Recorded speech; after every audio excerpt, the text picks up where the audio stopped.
ஒண்ணு விடாம நாங்க எல்லாத்தையும் அவங்க கிட்ட சொல்லிட்டோம். இல்ல, இவங்க எல்லாரும் போய் சொல்றாங்க. சக்தி, நான் இப்படி ஒரு விஷயத்த பண்ணுவனா சக்தி? ஆமான்னு சொல்லுங்க சக்தி. நீ இதையும் பண்ணுவ, இதை விட மோசமான விஷயத்தையும் பண்ணுவேன்னு அடிச்சு சொல்லுங்க சக்தி. நீங்க எல்லாம் சொல்ற மாதிரி பொன்னி அப்படி ஒரு விஷயத்த பண்ணியிருந்தாலுமே எனக்கு அதனால எந்த பிரச்சனையும் இல்லை.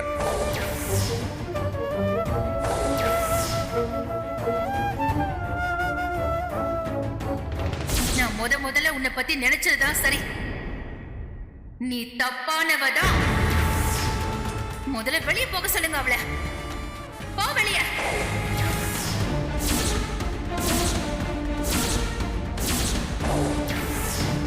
ஆமா, நான் ஏன் போகணும்? எந்த திருடிதான் தான் திருடின்னு ஒத்துக்கிட்டு இருந்திருக்கா? தப்பு பண்ண எல்லாருமே சத்தியம் பண்ணி தான் நிரபராதின்னு தானே சொல்லுவாங்க. பண்ணாத தப்புக்கு நான் ஏன் பழிய ஏத்துக்கணும்னு யோசிக்கிறேன். இப்படி எல்லாருமா சேர்ந்து நான் பண்ணாத ஒரு தப்ப அபாண்டமா என் மேல பழி சுமத்துறீங்கல்ல, அத நான் இல்லைன்னு நிரூபிப்பேன்.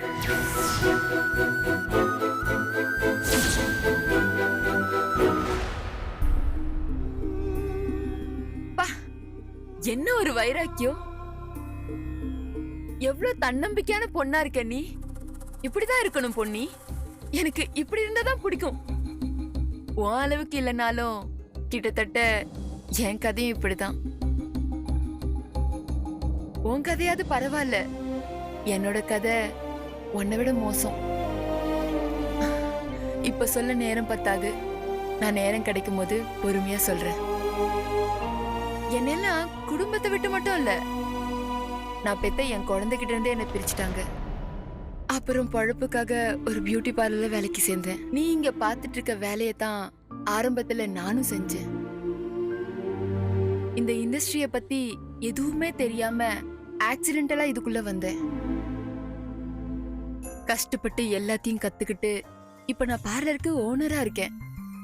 இன்னைக்கு என்னோட பார்லர் நிறைய பிரான்ச்சஸோட ஒரு பெரிய பிராண்டா உருவாகிறதுக்கு என்னோட ஹார்ட் ஒர்க் மட்டும் காரணம் இல்ல, நான் பட்ட அவமானமும் அதுக்கு ஒரு முக்கிய காரணம். நான் ஏன் சுய புராணத்தை பாடுதான் நீ நினைக்காத பொன்னி.